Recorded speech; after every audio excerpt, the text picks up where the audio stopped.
Now, let's reflect that nearly 500,000 UK pensioners living overseas are to be excluded from the annual state pension increase because they live in a country without any uprating agreement with the UK. Now, it means the state pension frozen at a level when they left the UK.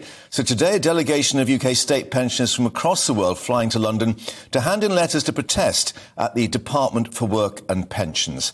Our reporter Ellie Costello has been speaking to some of them in Westminster. And Ellie, they really are out of pocket, despite obviously all the publicity about this triple lock coming in next year. They won't even get that.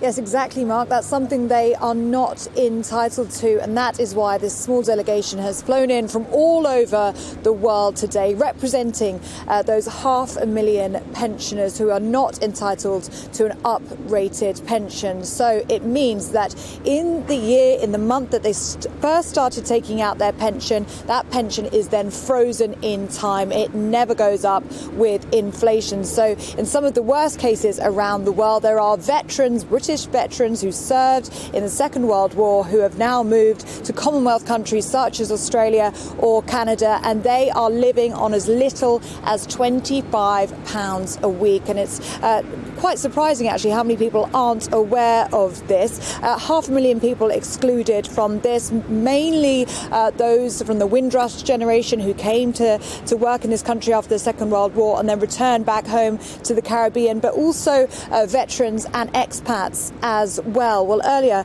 I spoke to Ian Andexer, who is chairman of the Canadian Alliance of British Pensioners. He's flown here especially today from Canada, and he told me who he's here to represent.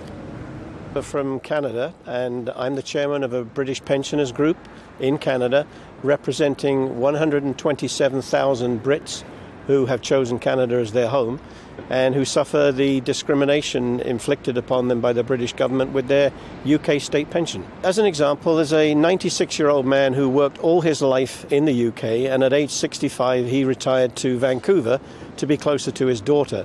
And in 31 years ago when he retired, the British pension I think was about £46 a week.